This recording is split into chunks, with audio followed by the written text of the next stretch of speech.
Well, thank you everyone with the APDSP, I should say, for having me and allowing me to present to you today. I appreciate the opportunity, and hopefully you'll find this helpful.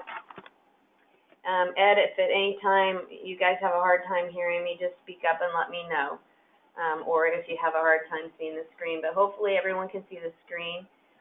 Today, what we're going to talk about, as Ed mentioned, is, SEO basics. SEO, as most of you probably already know, stands for Search Engine Optimization. And we'll also touch on social media. This is a lot of information to try to cover in such a short amount of time, but we'll try to do our best. Our basic goal is to just give you some tips on how to help you rock your rank on search engine results pages. And then also we'll touch on social media. We'll primarily maybe just focus on LinkedIn, and then hopefully I can answer questions for you at the end. We'll have enough time. So moving forward, like Ed said, our business is Brandon & Brand Inc. We're primarily a creative resources and marketing company, and the way that I was introduced to APDSP was through Camille View. They're a fantastic client of ours. They've been with Brandon & Brandon as their marketing company for, I think, 12 years now. And if you haven't met Camille View, she's in the equipment lease financing industry, and she works a lot with APDSP members to help businesses grow and offer their customer base lease equipment financing. So we're actually Camille was kind enough to give us permission to use Commercial Capital's website as an example on some of these SEO best practices today. So thanks, Camille, for that. I think you're on the meeting today. I'll say, okay, so let's get started. All right, so we're going to start with the basics. In this presentation, we're going to cover what I consider to be basic SEO, which is, again, like I mentioned, it stands for Search Engine Optimization.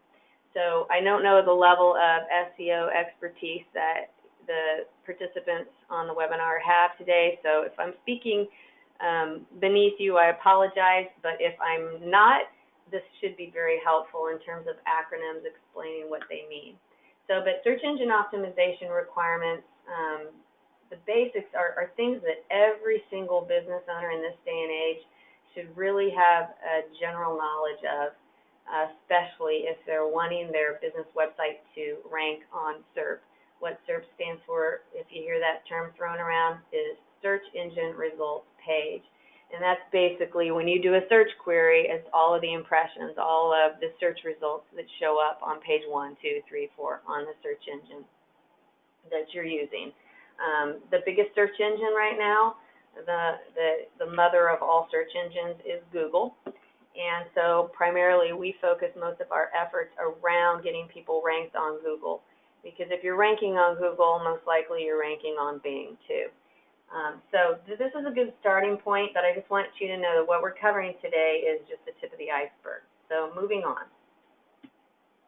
Part 1, indexable content. So when search engine spiders, they all have their own little bots that go out and they hit every single website in the universe, and they scrub through the top level main nav web pages of every website that exists, okay? And the purpose of the spiders, the bots, is to index your content.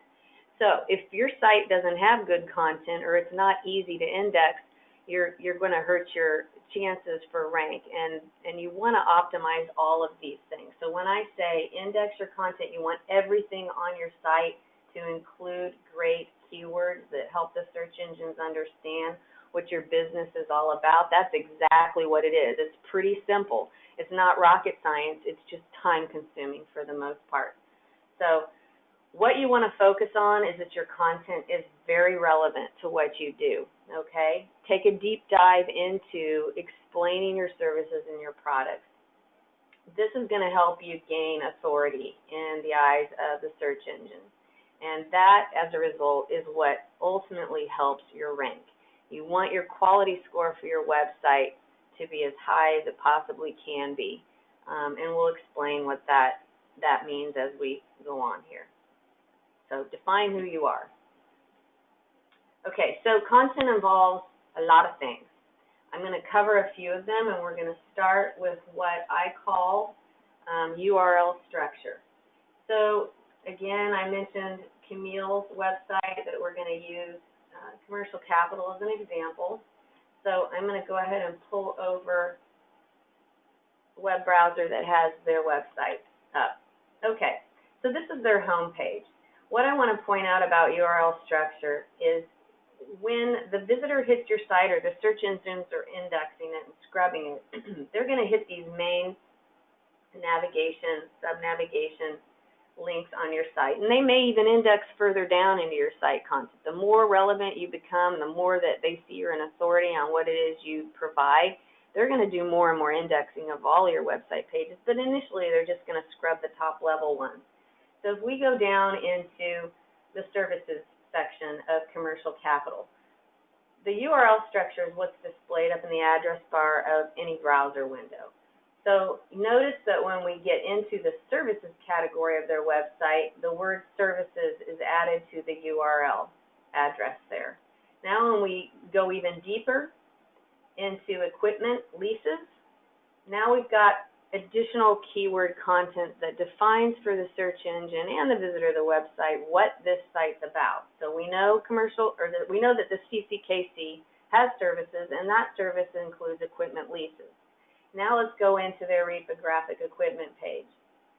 Now we're further defining for the search engine more keyword content about reprographic equipment leases.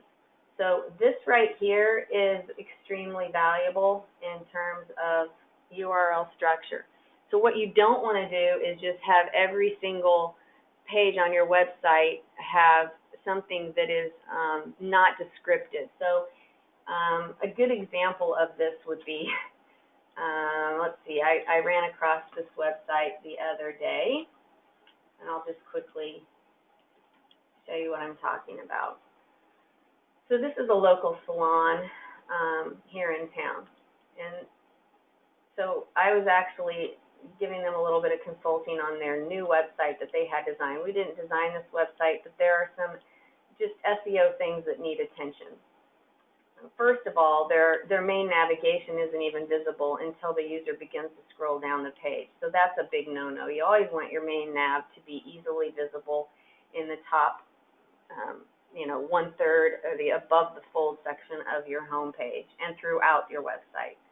So when we go to this website, of course, we see their domain name, which is, of course, going to be displayed. Then let's go into their services, okay? So just like Commercial Capital, they've also got a services section. Okay, so I'm in services. So now I want to go and I want to check out haircut and style services. If I click on that, and let's let it sink, it's not going to add to that category of services haircut and style. So if I'm a search engine and I'm looking at this, I have no idea what this business is about. I don't know what Talon Salon means. I mean, salon, yeah, that's helpful, but services and nothing else. So they've got everything listed on the landing page for services rather than building out individual landing pages for each one of the services that they provide. So that is really, really key. If you want to rock your rank and you want to have authoritative content, you've got to do internal linking and really drill down and build multiple pages so that you have the opportunity to build a really strong URL structure, okay? So moving on, because we still have a lot to cover here, next thing is browser page titles and H1 tags. So going back to Commercial Capital site, browser page title, this is a huge one too. If you roll over the browser page tab at the top, you'll see the title that has been built into the metadata. So we've got reprographic equipment lease financing, comma, large format, flatbed, digital, 3D prototyping, scanning, and more. So now the search engines also know, based on the browser page title, that not only is this equipment leasing for reprographic equipment, but it mentions things by name. you know, large format, flatbed. So what this does is the search engines index that information, and then when an individual is searching on, I want equipment lease or lease financing for a large format printer, commercial capital, the likelihood of them coming up in those searches is going to be much better. The chances are much, much improved. And then, of course, the actual content on the page itself is enormously important, and we'll get to that in a minute as well. So H1 tags, if you notice, that was also mentioned. This is an example of an H1 tag. H1 tags are important to the search engines because they're assuming you're titling your article based on what it's about, right? So they're going to be looking for that H1 tag. If you want to know where this resides in your source code,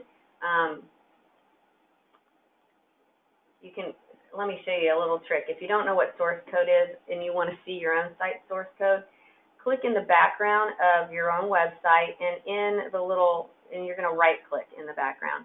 You're going to get a little menu.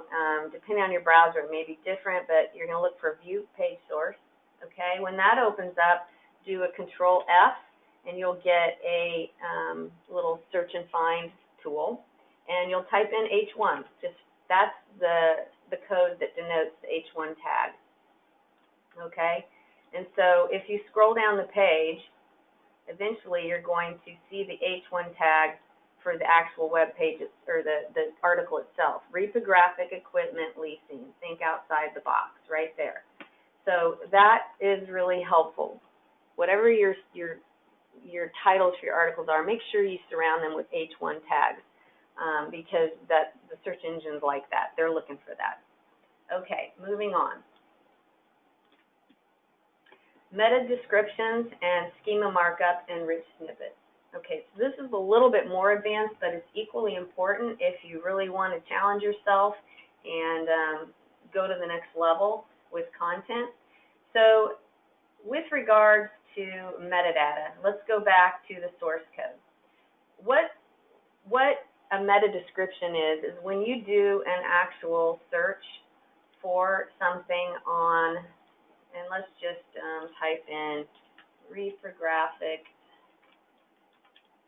equipment leasing, and commercial capital is going to come up because they're doing well, but also because I'm not in an incognito browser search, and I'll show you that trick in a minute. But it knows me. It knows who I am, and it knows my relationship is an intimate one with commercial capital because we do work for them, and I'm always searching their site. So, of course, it's putting them at the top of the search results. But what I wanted to point out is this is a search impression, right? Search engine results page. Something to know about this is up at the top you'll see, based on my search query, reprographic equipment leasing, there were 344,000 search results that met that search criteria. This is the title of the page, right? And then right here is the meta description. So this is what we're talking about. So if we go back to this page, which is where this is being pulled from, and you again do the view source code, you will see in the top of the page, you'll see content description, and there is your metadata description. Now, you don't have to put metadata description into your web pages because Google and the search engines are smart enough these days. They'll actually harvest their own information. If you don't provide an actual description in your metadata, they'll provide one for you and display it in the search impressions, okay? But I like having full control over what that says. I don't want to leave it up to the search engines to determine what that first few lines of text underneath the link is going to say. So again, those things are important. Schema markup and rich snippets. Let's go back. This is another client website, and I'll use this for an example for schema and rich snippet SEO. What rich snippets are, if you've ever been on a search result where you see like star ratings in line with search, so let me find an example of that. Let's see, where are we? I'm going to have to bring this up so you can see it.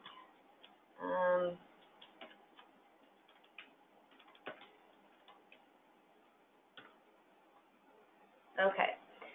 So let's say I did a search on new InSinkErator garbage disposal install. I'm in Kansas City, so I'm looking for a plumber in Kansas City. So I'm on this page, and this is what rich snippets and schema markup will do for you in your source code if you set it up. And it's a little more advanced, like I said, so you're going to most likely need somebody who knows how to do it to implement it. But it's an attention grabber, right? So in this case, we've got rich snippet code that populates the rating from the article that we have set this plugin up for on the InSinkErator comparison page itself, okay? So it's being derived from this, but it's sitting inside of schema code in that exact source code for that web page. So this is what it looks like, guys. So it's a lot of gibberish and stuff, but this is pretty powerful. It takes it to the next level in terms of really bringing attention to your search engine impressions, because when the visitor or the person is searching and they do get their search results, where does your eye go first? To rich snippet content.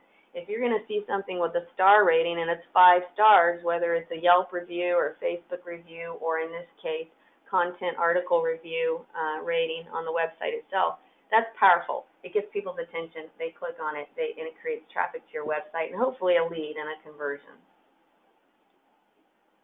Okay, image file naming conventions and alt tags. So this is pretty straightforward. A lot of people forget to do it. It's pretty common. So I'm going to quickly just show you an example of this because it's going to make sense straight away. When you create an image and you optimize it and save it to upload to your website, so this is another client of ours, Eclipse RX. They produce a sun monitoring wrist wearable device to protect people from overexposure to the sun. So we've created some helpful guides and images in their website content. One of the images is like sunscreen application tips and how to know how much sunscreen to apply to your body if you're out in the sun all day. So when you name an image for your website, if you really want to take SEO seriously, you want to name it also with good keyword content. So include the name of your company, and then what is the image communicating? So in this case, sunscreen 1 ounce rule and fingertip application guide. So why do you do this?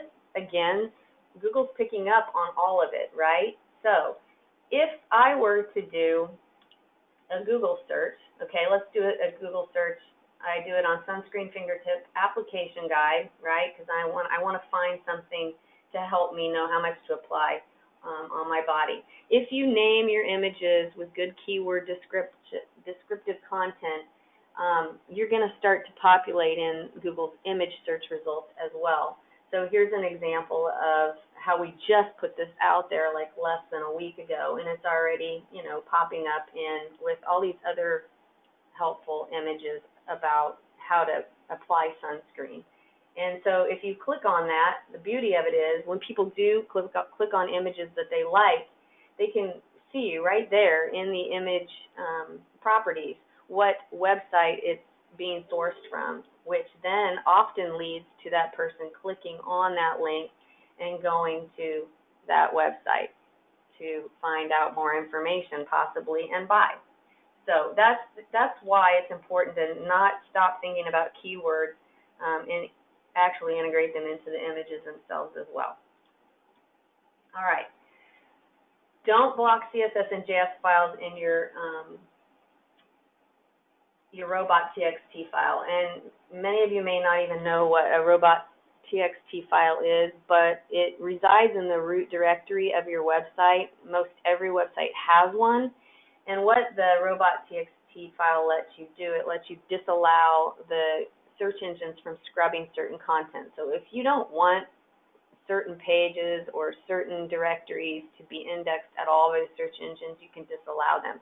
But a lot of times by default, a robot.txt file will disallow the indexing of CSS files, of JS files, of image files, of some modules and components that are important for the search engine to be able to see to evaluate your site. So if you have some of those things blocked, that's a disadvantage to SEO. So work with your webmaster to check on that. And then lastly, create original and engaging web page content. So intelligently employ the use of primary and secondary keywords and keyword phrases in your web page content. So we're moving on now to content is king. And I steal this from Camille, because one of her taglines for equipment lease financing is cash flow is king. So I like that. Content is also king. So you want to answer, educate, and engage. And if you do those things as a website owner, you will rise to the top. You may not be in the first position, and it always depends on how competitive the industry is that you're trying to rank within. But if you do it and you work hard and you create really great content that people are engaging with, it's just a matter of time. You will see the results. Okay, so like I said, it takes patience. Rome wasn't built in a day, and if you don't currently hold that high rank, just give yourself some time. But do it right. You'll see the fruits of your labor. And so now what we want to do is we want to kind of dive into the recipe for killer content now that we've kind of covered those part one fundamentals. So the first thing I recommend that anyone do if they're really not happy with their rank, they have zero visibility, or if they do, they're like on page 6, 7, 8, nobody's ever going to click through to those pages for the most part and find you. So first thing you need to do is your homework. What I like to do is think like the visitor that you want to attract to your site. So, I mean, seriously, trust your instincts. You more than anyone know your business best, and you know your customers pretty gosh darn well too, I would imagine. So what intuitively do you suppose they're searching on to find your types of services and products? And then just, on a notepad or, type in a Word document, compile a list of those things you intuitively, those keywords and those long tail keyword phrases that you want to try to build relevance for and authority for, okay? The things that you think people are searching for that you want to be found for. Okay, so what I want to dive into next is, if you don't know what an incognito web browser window is, I want to show it to you, because this little tip is pretty critical for looking at things in a really unbiased fashion. So like I was mentioning before, if I'm searching in just a regular browser window, Google knows who I am. It knows my relationship with commercial capital. It knows that I like commercial capital because I'm always going to the website to work on it, right? So this is very biased. These search results, when I type in reprographic equipment leasing into a regular browser window, it's not unbiased at all. It's favoring commercial capital. So what we want to do is we want to look at things in a really unbiased fashion. So I'm in Google Chrome. All of the browsers have incognito windows, but I'm going to show you how to access Chrome's in case you don't already know. Up here on the right, you'll click on those three little dots, and third item down is New Incognito Window. Okay, so that's basically going to bring up a new window, and you'll know it's the incognito window because it's a darker tab set and a darker page background. So I'm going to pull over some examples of incognito searches that I did earlier.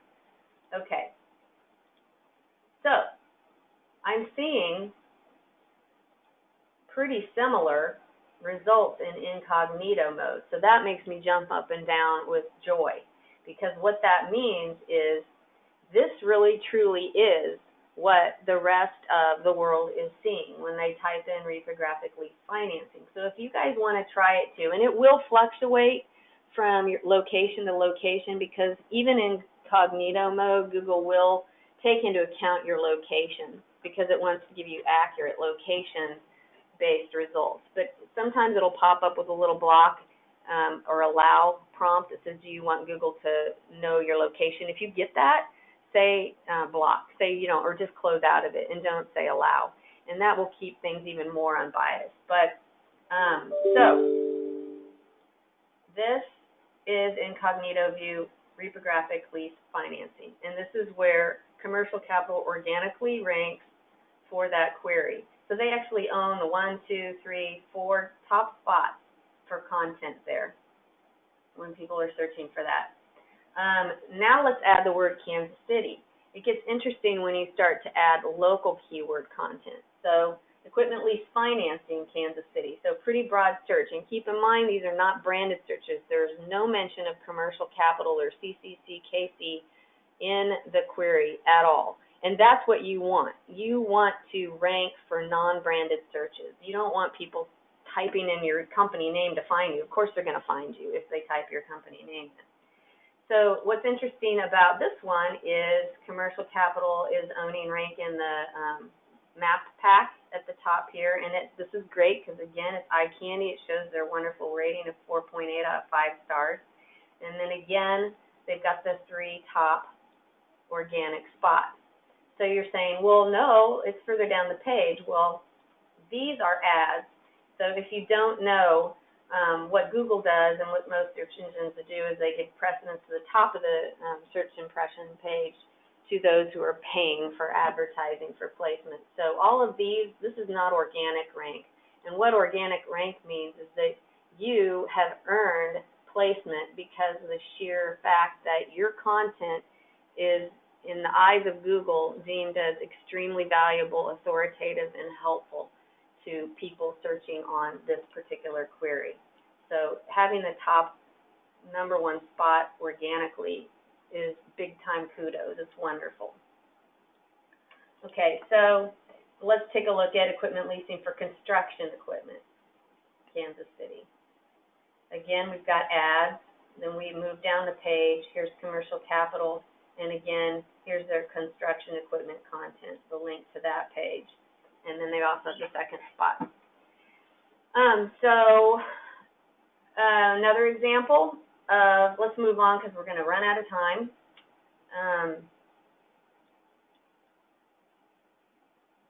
Okay, what search results do you see? We're kind of looking at that. If you don't see your business listed organically, this is what you need to do next. If you're not visible, go ahead and click on your competitor's search impression, okay?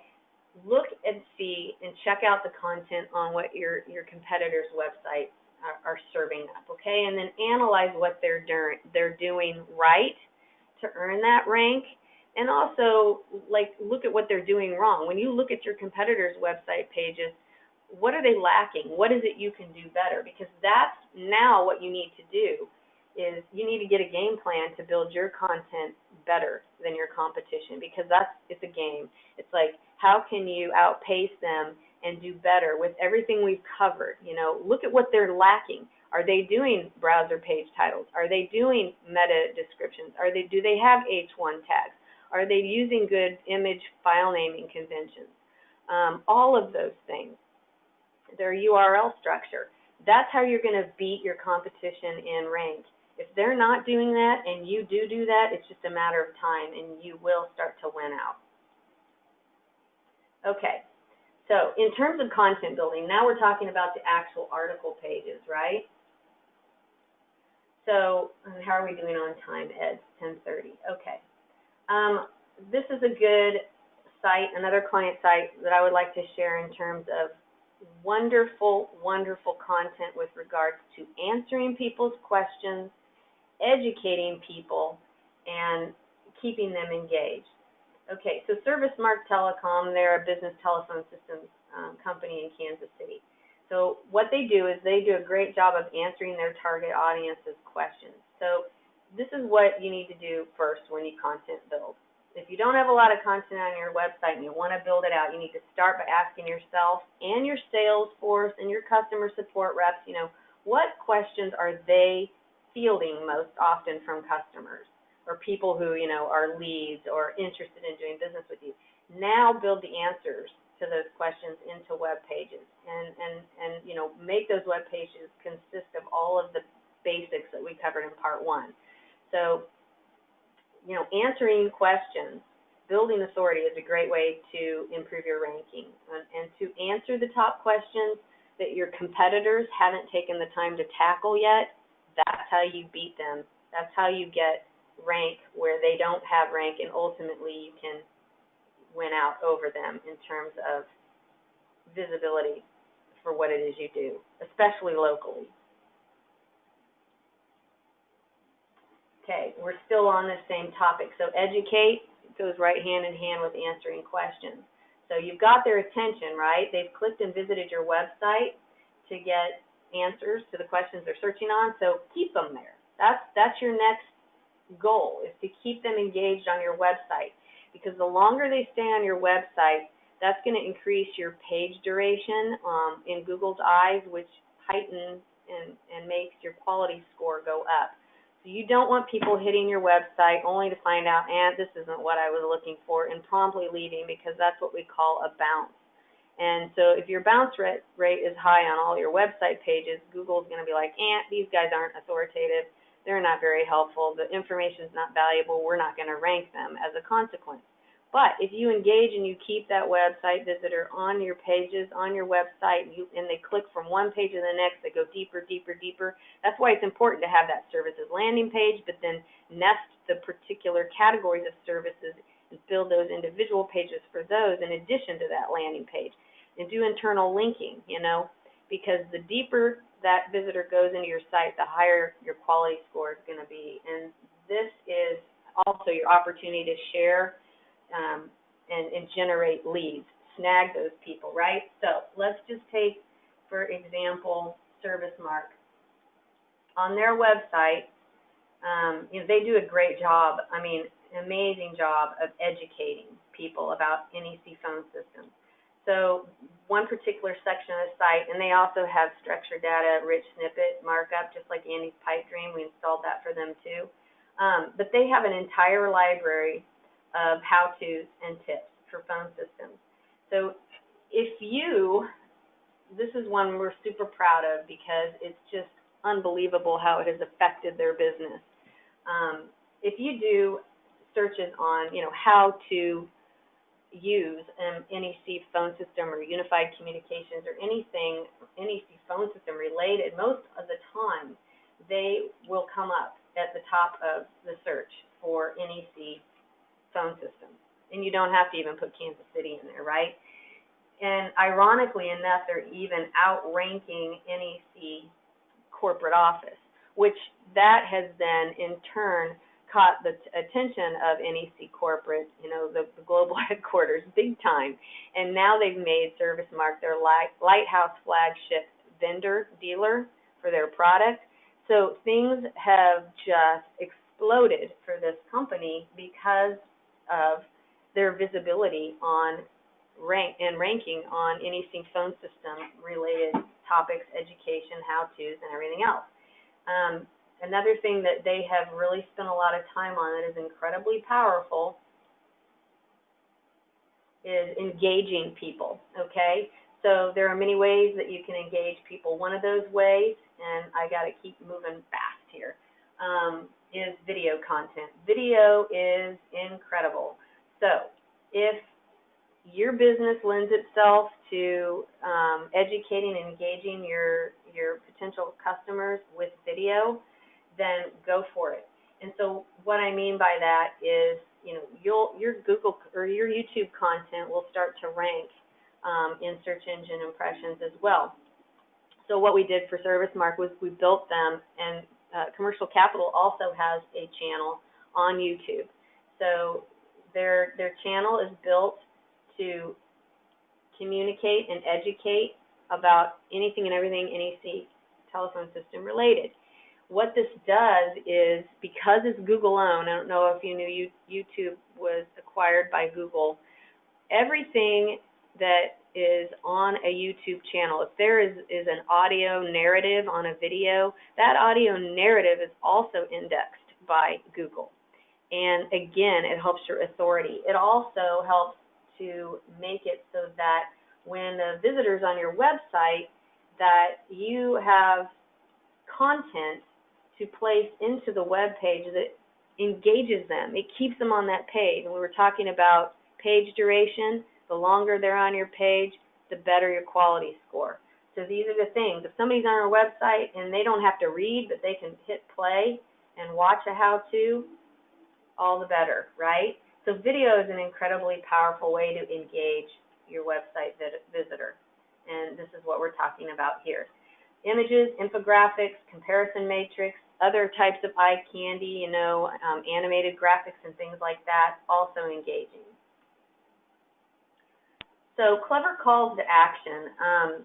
These are things that are a little more difficult to implement, but equally important if you've got the budget and the wherewithal to do them. And so things like encouraging visitors to take next steps, like submit their information, request a follow-up, schedule a meeting, etc. Get creative with your call to action. So like, what is valuable to your audience?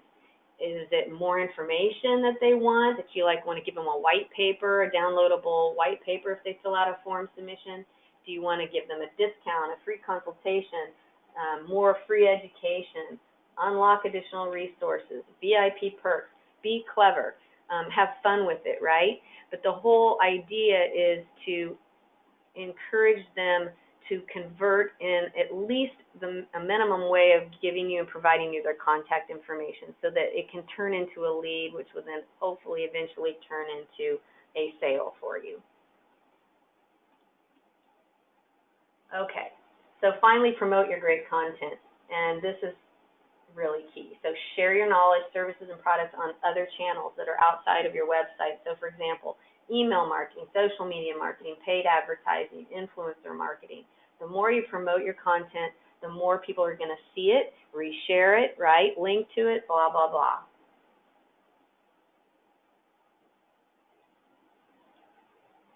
Okay, so now we're moving into part 3, which is the also importance, okay? And I'm really going to have to gloss through these pretty quickly. So we've covered indexable content. We've covered the importance of the quality of content building that you do. Now let's top it off with a few more important things to know to improve your website SEO. Okay, responsive site design. You guys know what this is. You've heard it mentioned a million times. Responsive simply means that your website content displays optimally on any device. So you don't have to do the finger flick thing on your phone when you're viewing a website on your phone. The site stacks. The content doesn't shrink down and disappear and become illegible, okay? Content on the site is responsive. It displays appropriately depending on the user's device, tablet, mobile phone, iOS, Android, whatever it may be, or computer desktop like we're on now. I don't know, maybe you're on your mobile device watching this presentation. Google Analytics and Webmaster Tools. So this is huge. So really there's no point of doing any of this if you can't analyze the effects of it after the fact. So if you're going to do all of this hard work of content building and improving your SEO, then you want to have Google Analytics tracking code on the back end installed onto your website so that you can log into your Analytics and Webmaster Tools and take a look at visitor behavior. Look at those bounce rates. Look at that page duration. Look how deep the visitor is going into your web page content, all of those things. You can look at referral traffic. Let's say you spend $5,000 on a directory ad listing on another website, and you want to see what kind of click-through referrals that's resulted to at the end of the year to determine whether you want to spend that budget again this year. All of those things are visible to you in analytics, and we can't emphasize enough how important it is. It's free. You just have to take the time to create your Google login and set up your analytics. Google My Business and Google Maps, huge. If you haven't claimed your My Business listing, so if I type in commercial capital company, this is Google My Business right here. It gives you the opportunity to display your good ratings, your address, your hours. It'll allow people on their phone to click and dial you directly. All of this can be viewed as business insights on the back end of the Google My Business Analytics, which is separate from the Google Analytics tracking code on your website, but equally chock full of great information as to how helpful your My Business listing is for your business. They have a new feature. We call them Google promo posts. an opportunity to kind of advertise certain things, like maybe you have some kind of printing equipment or service that you're featuring or discounting for the month of January. Design yourself a little block, put it out there, they can click and learn more, goes directly to the website, okay? All kinds of cool ways to drive traffic with your Google My Business listing. Google Maps, you all know what that is. Very important. If you want to be found, make sure you claim your business and your Google Maps listing is also up to date. Website speed. This is sometimes a tricky one. A lot of people struggle with website speed, even our own clients. You know, there's always room for improvement with website speed because it involves so much. But there are tools out there that you can use to test the speed of your site. So you can simply type in website. I love Google, you know, because you can find anything you want. But Google actually has a developer tool for page speed insight, and you can type your website address in there, click analyze, and it will tell you your score in terms of your website speed. And just like that robots.txt tester, you know, that we looked at earlier, there's that one. And you can analyze your robots.txt file as well to see if there's any issues or concerns, right? Again, you have to have a Google account set up. HTTPS and SSL certificate. So you may be asking yourself, well, why would I need one of those? That's silly. My site doesn't have e-commerce. Well, the reason for that is Google and the other search engines are constantly trying to thwart spammers and hackers from destroying the internet, right? Because they do all the time. So one of the best ways to thwart that is for them to encourage you to have your site encrypted. And it's very helpful, even if you're not an e-commerce site, if you have any kind of transactional form submissions or user logins, anything like that, or even a content management admin that you log in the back end of your WordPress site to make your content updates, or Joomla or Drupal admin login, all of those things really benefit from HTTPS.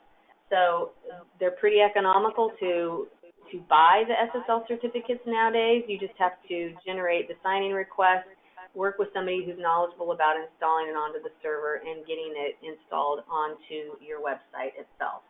So, but that's huge, and the search engines give you big brownie points for having a secure site. Social media profiles, setting up business pages, not just your personal profiles, is also a great way to, you know, create inbound traffic to your site. The YouTube channel, like we mentioned, targeted paid advertising. Not everybody needs to go to the lengths of spending budget on AdWords or Facebook or LinkedIn targeted ads, but they are effective if you're needing quick results and visibility for a particular product launch you might be doing or services that you need to let everyone know about quickly. You can't wait to gain rank. So that's it in a nutshell. I want to hopefully, if anybody's got questions, open up the last 15 minutes, right, Ed, to answer That's right. questions. Okay.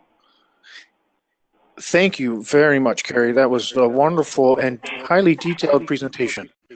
I know, a lot of I want to mention, I just want to mention to the attendees that we were recording this. We have been recording it, and it will be posted on APDSP's site later, so you can view it there and listen to it again. But now I want to remind you that we have time for questions, and you've got a questions tab on your screen. And we have a few of them, so let me start. I will say them, Carrie, and then you can reply. We have one question that says, how do we obtain SERP? So how do you obtain SERP, search engine rank page? Well, SERP is, let me go back and explain what SERP is. So SERP is search engine rank page. That's what it stands for.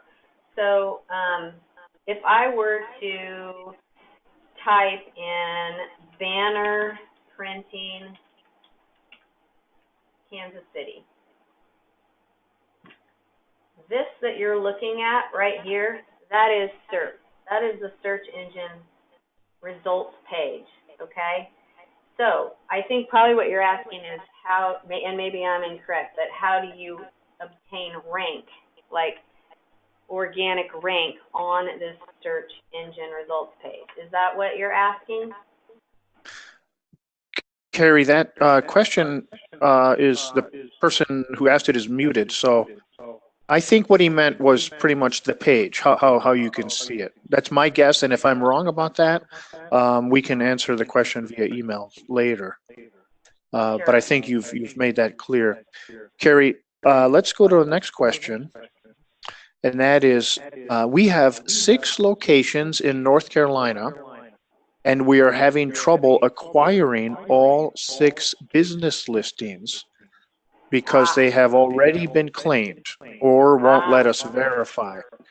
Is there an easier way to set it up? Oh, I feel your pain. You are not alone. I know there's no audio here, but I would imagine you're a franchise system, possibly? That's that. She's not a franchise. She's just a multi-location firm. Okay. Boy, you're not alone. It happens all the time, and it is a very frustrating issue, and it's an excellent question. The way you go about that, it just takes cleanup, okay? And Google does provide support. You can actually contact them, and they will help you clean it up.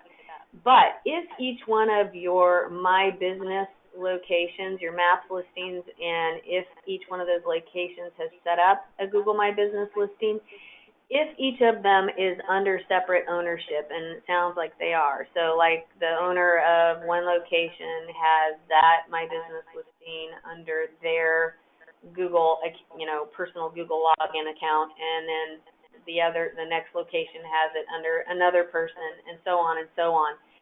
If you're like the corporate brand, and I'm just kind of talking, I'm making assumptions here, but I would imagine your concern is maybe you're the corporate brand, you're the main store, and you want control to a certain degree over all of those locations, My Business listings, so they're done correctly. So, the hours are set up right, and the photos are set up right in the My Business listing, and the location address is correct, and all of the really critical things that go into the My Business listing.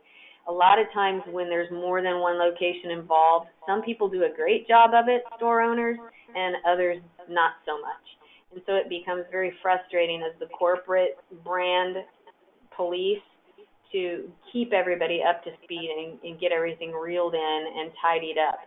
So what I like to recommend, if it's acceptable to all location owners, is for that business owner to hand over ownership permissions of their My Business listing to the corporate individual, to that person's Google account.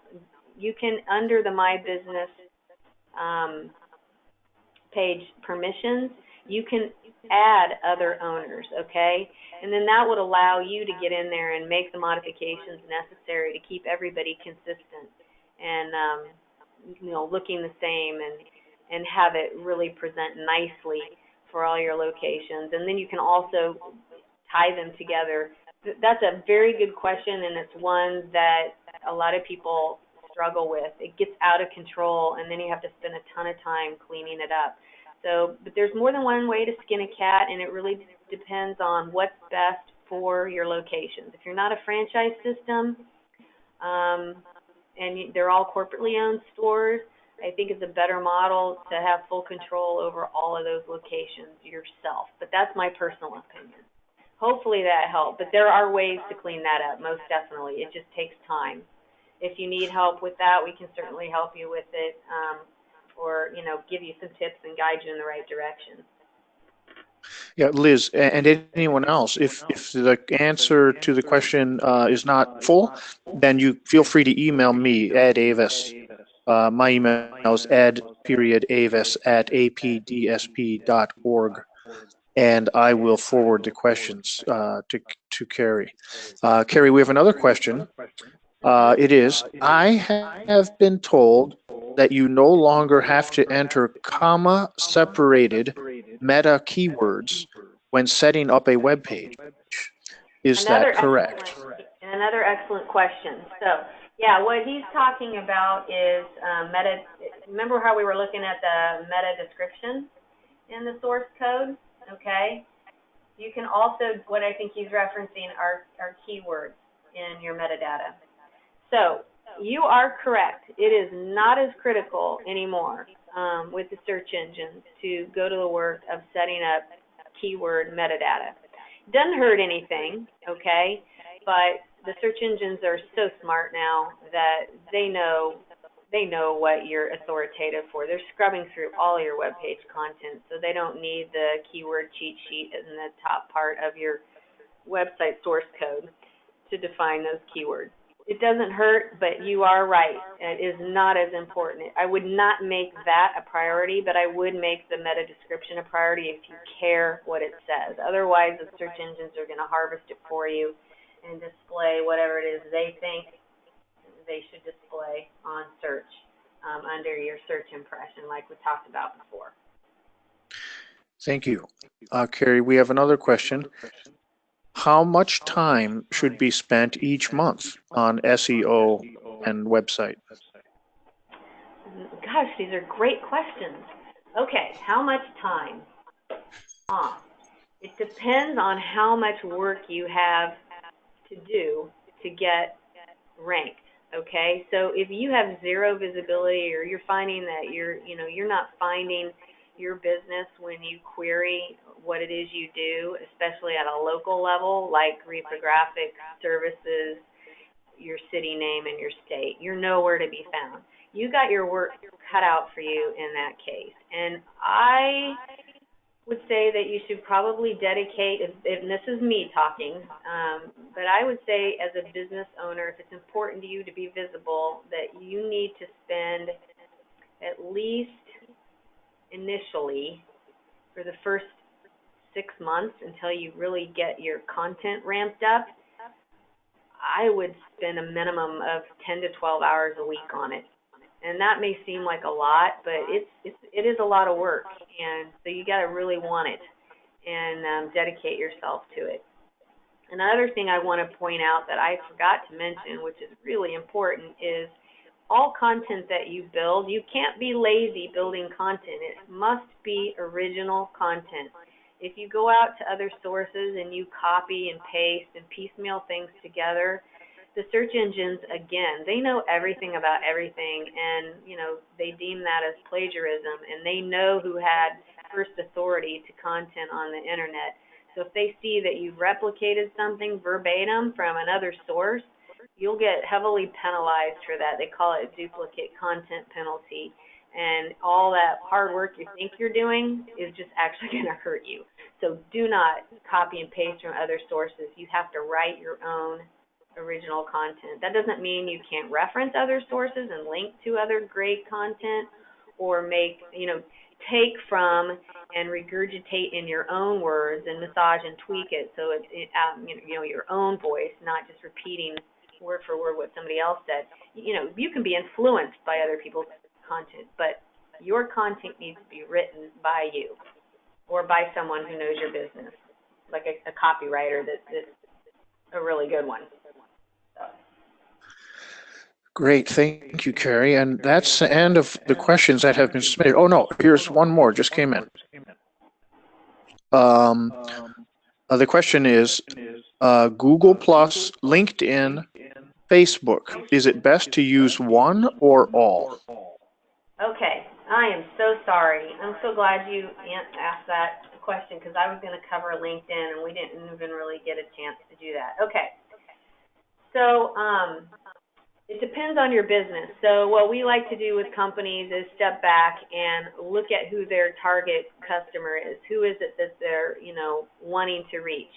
So if you're like in the personal services kind of industry, like you're like a hair salon, like we were looking at, or you're a veterinarian, or you sell local, you like to sell baked goods in the local community and things like that. That to me is a better place to promote that is on Facebook, because Facebook tends to be a little bit more business to consumer, right? Now, if you are more B2B, where, for example, commercial capital is a great example of that. Commercial capital likes to work with business owners, you know, to help them finance their own business growth or extend lease financing options to those businesses' customers, like if they're actually manufacturers of reprographic equipment, new or used, right? So in that case, LinkedIn, in my opinion, is a more powerful tool for reaching business professionals. So there's nothing wrong with doing all of it, but I like people to focus where they're going to get the biggest return for their investment, you know, their investment of time and money. If you choose to also do targeted ad buys on LinkedIn or Facebook, ad boosts and things like that, you want to make sure you're spending it in the right place. So for, like, if you're a reprographics house and you're doing a lot of more B2C, like printing of birthday banners or you know, one-up jobs, not so much heavier production for businesses, other businesses, then Facebook would be a great place to promote what you do, your services and your products. But if you're, I would imagine most of you guys with your reprographics services would be better off on LinkedIn. So we were supposed to cover that, and I know we're kind of out of time, but the good things to know about your LinkedIn is, of course, you have to first, as the business owner, have your own personal profile on LinkedIn. But once you have that set up, and I'll go ahead and show you Commercial Capital's LinkedIn business page. You want to set up a business page after you have the actual personal profile set up. And once you have the business page set up, then that's what you want to kind of market through to your LinkedIn followers. But you can also still market to your LinkedIn followers through your personal profile, because of course you're tied to your company with your LinkedIn profile also. So, and LinkedIn has amazing capabilities for reaching highly targeted audiences. So if you know you're wanting to promote your reprographic services or products, you can literally hone in and geofence. Like you can say, I only want to spend my budget on displaying my LinkedIn ad to people who are in a 30-50 mile radius of my actual physical location. I also only want to market to men, and I only want to market to men that are aged 30 to 65 who have an income of this. I mean, it goes on and on, the amount of granular detail that you can put into your target audience, both on Facebook, on LinkedIn, on Twitter, on Instagram, on AdWords, which is paid per click, you know, with Google. It's insane the amount of targeting that you can do, which is great for the business owner. It really lets you use your budget well, and it makes it more economical. So it's a lot less expensive than sending out, you know, 5,000 postcard mailers via, you know, USPS. The old way of doing it. Although that's still effective too. It's kind of crazy how things come and go. So hopefully that answered your question though. But I think LinkedIn is pretty powerful for the reprographics industry. That's my opinion. Great, Carrie. Thank you very much. Your talk today was super valuable, and I think the fact that we still have questions raises a very good point that we should talk about scheduling a follow-up webinar with you, Carrie, where you can dive into LinkedIn and Facebook and maybe some other areas like that, because there seems to be a lot of interest in those areas, and we certainly didn't have time in just one quick session today to do it. So thank you all, Carrie especially, but also all the attendees It's greatly appreciated that you're here. And as I mentioned, this is just one benefit of being a member of APDSP. So if you're not a member, or if you have not renewed yet for the year, please take time today to do that. And thank you all very much. And if you have questions that you would like to answer that were not answered, feel free to email me. Again, my email is ed.avis@apdsp.org. But this webinar is now over. Thank you. Thanks, everyone.